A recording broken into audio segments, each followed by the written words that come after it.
कि जब उनका हम चेहरा देखते ना मैम, हमको डेली आंसू आता। मैं एक बहुत ही गरीब परिवार से बिलोंग करता हूं और मेरे पापा जो है खेती किसानी करके हमको यहाँ तक पढ़ाए हैं। एजुकेशन लोन है हमारे ऊपर। पूरी करो, पूरी करो, पूरी करो, जारी करो, जारी करो, जारी करो। है जब तलक नारेंगे कदम, चल पड़े हैं तो मंजिल को पा जाए। जवानी जो खून को जलाती नहीं, वो वतन के लिए रंग लाती नहीं। नमस्कार जोहर, इस वक्त आप देख रहे हैं ग्लोबल मीडिया अपडेट और मैं हूं आपके साथ श्रेया उपाध्याय। फिलहाल मैं मौजूद हूं राजधानी रांची के धरना स्थल पर, जहां झारखंड के कुल 24 जिलों से तमाम छात्र यहाँ मौजूद हैं। हम इनसे बात करेंगे और जानेंगे कि आखिर इनके आमरण अनशन का प्रयोजन क्या है, उसके पीछे का कारण क्या है।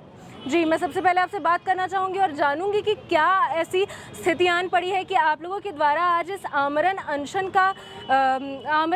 को अंजाम दिया जा रहा है। सर मैम देखिए, हम लोग एक स्टूडेंट हैं।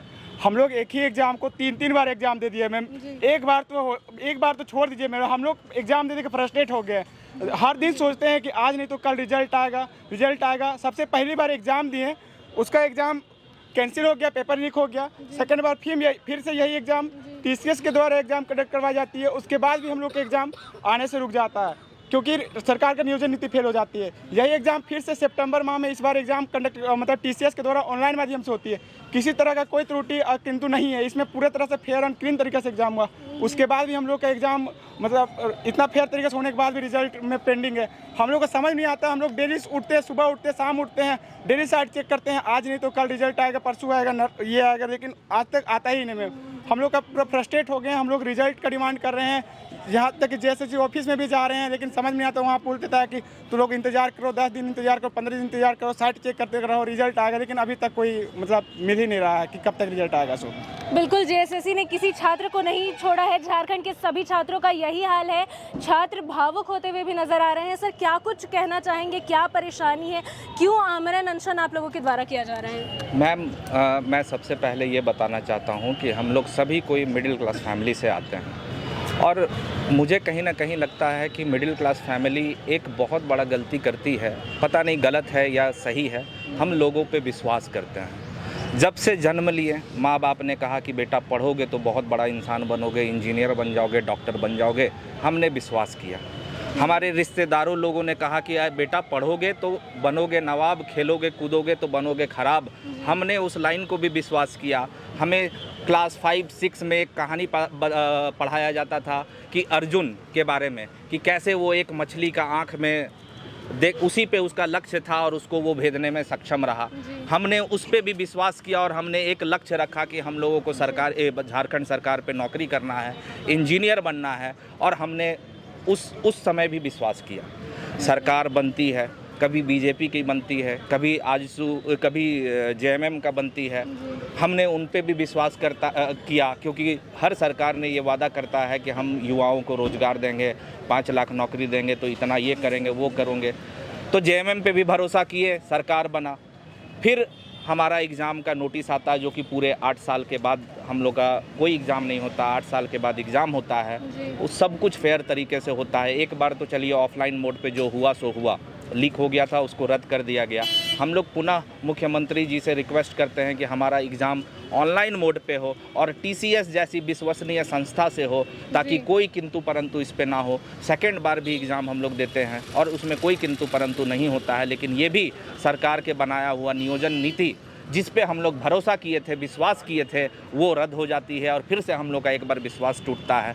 उसके बाद फिर से हम लोग तैयारी करते हैं कि नहीं, इस बार अब तीसरा बार एग्ज़ाम देंगे, क्योंकि हमारा मिडिल क्लास फैमिली के पास बहुत ज़्यादा ऑप्शंस नहीं होते हैं। अगर हम पढ़ लिख के नौकरी नहीं करेंगे तो हमारे पास पूंजी कहाँ से होगा बिजनेस करने का। लोग बोलते हैं कि बिजनेस कर लो, तो हम ये बताते हैं कि जो बचपन से हमने किताब को अपना पढ़ा, अब अचानक हमको अगर 20 लाख रुपया दे दिया जाए या 30 लाख रुपया दे दिया जाए, या कहीं से ज़मीन बेच के भी अगर हम 20-30 लाख रुपया जनरेट रेवेन्यू कर लेते हैं, तो क्या मैडम आपको लगता है कि हम उस बिज़नेस पे सक्सेसफुल हो जाएंगे? अरे हमको अगर मुर्गी भी पालना है बोलते हैं मुर्गी पालो, बकरी पालो या गाय पालो या कोई भी दुकान खोलो, तो सबसे पहले वहाँ हमको काम करना होगा, उसका अनुभव सीखना होगा। मुर्गी कैसे पाला जाता है, मुर्गी का दाना कहाँ से आता है, कहाँ सस्ता चूजा मिलता है, ये सब का तो अनुभव है नहीं। तो पहले तो हम ऐसे ही धोखा खा चुके हैं बेरोजगार होके। अब आप क्या लगता है कि हम ज़मीन बेच के भी अपना जो मेरा पूर्वजों का संपत्ति है वो पैसा को जनरेट करके उसको भी डुबो दे?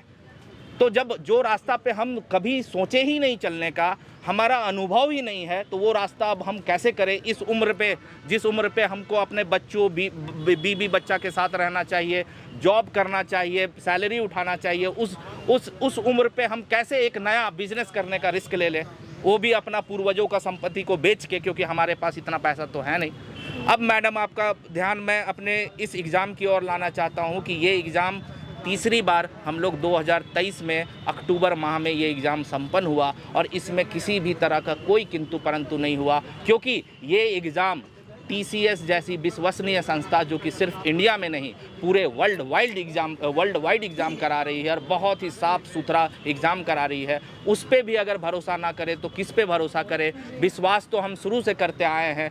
अगर विश्वास करना गलत है मैम, तो हम सब कोई गलत है, क्योंकि हम सब किसी ना किसी पे विश्वास करते हैं। ऑटो बैठते हैं तो ऑटो चालक पे विश्वास करते हैं, बस बैठते हैं तो बस ड्राइवर पे विश्वास करते हैं। हम लोग भी कभी माँ बाप के द्वारा दिखाया हुआ सपना पे विश्वास किए, समाज के द्वारा दिखाया हुआ रास्ता पे विश्वास किए, सरकार के द्वारा किया हुआ वादा पे विश्वास किए।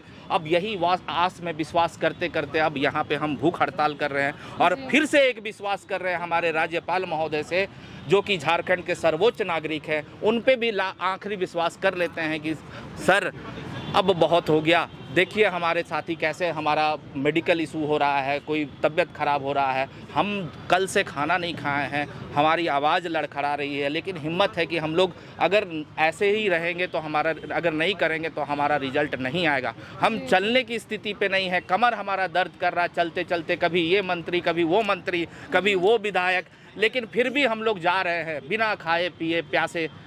हम लोग का बात सुनिए, आप ही के बच्चे हैं हम लोग। CM सर, चंपैदा, आप भी क्रांतिकारी के उपज हैं, आप हमारा दुख नहीं समझेंगे तो कौन दुख समझेगा? कृपया करके JEE का रिजल्ट जो कि बहुत ही अच्छे तरीक़ा से हुआ है और जो स्थिति अभी झारखंड में है, क्वेश्चन लीक मामला, ऐसा ये होगा जैसे कि कीचड़ में कमल का फूल खिलना होगा। अगर आप JEE का रिजल्ट दे देते हैं तो बहुत लोगों के घर पे बहुत ही खुशहाली आएगी, आपको दुआ देंगे और यकीन मानिए जो गरीब लोग, जो मजबूर लोग दुआ देते हैं वो ज़रूर लगता है। जी बिल्कुल। मैं आपसे जानना चाहूँगी सर कि क्या मौजूदा सरकार के द्वारा आप लोगों को कोई किसी तरह का आश्वासन अभी तक मिला है? हम लोग बहुत सारे विधायक मंत्रीगण से मिले, आश्वासन तो मिलता है लेकिन वो धरातल पर दिखाई नहीं देता। उतना दिन से हम लोग JSSC ऑफिस जा रहे हैं, वहाँ मैम मिलती है या सर मिलते हैं, वो आश्वासन दे रहे हैं, फिर मंत्री या विधायकगण से मिलते हैं, वो भी आश्वासन दे रहे हैं, लेकिन अभी तक वैसा कुछ फ्रूटफुल हुआ नहीं है और देख रहे हैं वही आस में बैठे हैं और भरोसा करके बैठे हैं कि आश्वासन जो मिला है वो धरातल में ये हो, फ्रूटफुल आए। सिर्फ आश्वासन ही मिला है, मतलब कागज़ों पे भी आश्वासन मिला होगा या फिर सिर्फ वर्बली ऐसा कुछ? वर्बली मिला है, क्योंकि लिखित तो कोई नहीं देते हैं। कोई सर या मधुमिता मैम से भी मिले हुए हैं JSSC ऑफिस में, लेकिन वो भी तो वर्बली बोलती है, मतलब अभी तक तो कोई लिखित अभी तक नहीं आया और हम लोग उसीलिए यहाँ आमरण अनशन में बैठे हुए। मैं आप छात्रों से ये भी जानना चाहूँगी कि क्योंकि आप कल से ही आमरण अनशन पर बैठे हुए हैं, तो आगे चलकर अगर सरकार आप लोगों की तरफ रुख नहीं करती है तो आप लोगों की आगे की रणनीति क्या होने वाली है? आगे मैम हम लोग और सब जगह से बात कर रहे हैं। पहले तो मैं अपना परिचय देना चाहता हूँ। मैं पलामू ज़िला से आता हूँ और मेरे फादर जो हैं वो कोयला खदान में, मतलब कोई सिकनी कोयलवरी था मैं, तो उसी में काम करते थे और उसमें काम करते करते हमको और मेरे भाई लोग सबको पढ़ाएं और पढ़ा के एक बहुत अच्छा एक इंजीनियरिंग बनाए और इंजीनियर बनाने के बाद उनका एक सपना था कि बेटा मेरा नौकरी करेगा। नौकरी तो आज तक हुआ नहीं मैम। और आपको बता रहे मैम कि जब उनका हम चेहरा देखते ना मैम, हमको डेली आंसू आता, बहुत ज़्यादा तकलीफ है मैम। और दूसरी बात ये है कि जब ये 1500 वैकेंसी है, समझिए मैम 1500 वैकेंसी अगर निकाली है सरकार तो ये रिक्त होगी। जी बिल्कुल। और ये 1500 वैकेंसी अगर नहीं हो रही है तो सरकार की काम काज में कितनी एकदम धीरे धीरे हो रही होगी ये काम। तो समझिए मैम कि झारखंड की जो विकास होनी चाहिए, जिस रफ्तार से होनी चाहिए, वो तो नहीं हो रही है। तो मैम हम लोग चाहते थे कि अब जिस राज्य में जन्म लेता आदमी तो सोचता इस राज्य के लिए कुछ करना है, कुछ कर मिटना है, वो तो हो नहीं रहा है। हमारी मैम जो झारखंड अलग हुई थी तो सबका यही सपना था ना कि हम लोग अपना राज्य को विकसित बनाएंगे, कुछ एक मिसाल पैदा करेंगे भारत में कि एक राज्य छोटा सा अलग हुआ लेकिन देखो सबसे अलग एकदम डेवलप्ड राज्य हो गया। लेकिन ऐसा तो कुछ हो नहीं रहा है मैम। हमारे जो नेता जो बनते हैं सिर्फ वादा पे वादा करते हैं, हमारी कुछ सुनते तो है नहीं। इतना दिन हो गया मैम, 8 साल से हमारी एक वैकेंसी लटका के रख हुई है।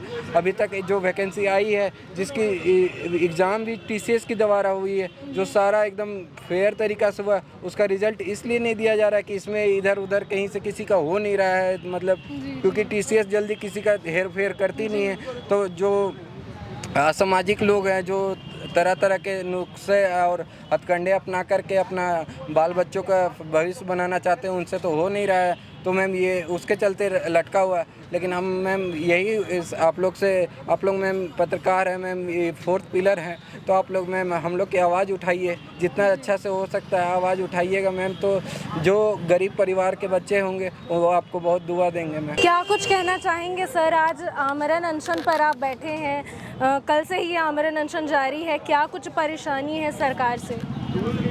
मैम हम लोग कोई शौक से यहाँ नहीं आए, हम लोग पहले भी धरना दे चुके हैं, बहुत बार JSSC ऑफिस जा चुके हैं जी। मजबूरन हम लोग को रोड पे उतरना पड़ा है मैम।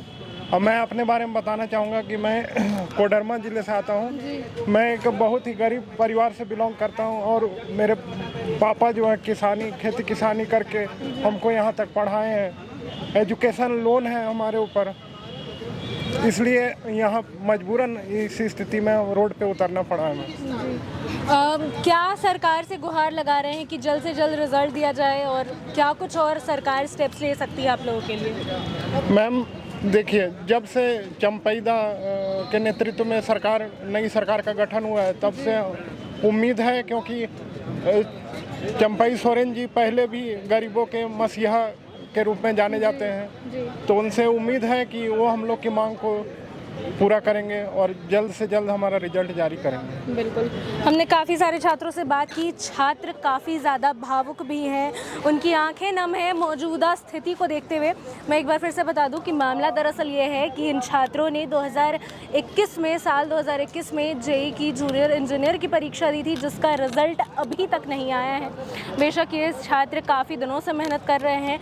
साथ ही साथ हमने काफ़ी सारे अलग अलग मुद्दों पर बात की। हमने जाना कि इन्हें मौजूदा सरकार से कई सारे आश्वासन भी मिले हैं, पर सारे आश्वासन से वर्बली मिले हैं, किसी तरह की ठोस कार्रवाई इन लोगों के लिए नहीं की गई है। इसके साथ हम आप तक ऐसी तमाम खबरें पहुंचाते रहेंगे। तब तक के लिए देखते रहिए ग्लोबल मीडिया अपडेट। धन्यवाद।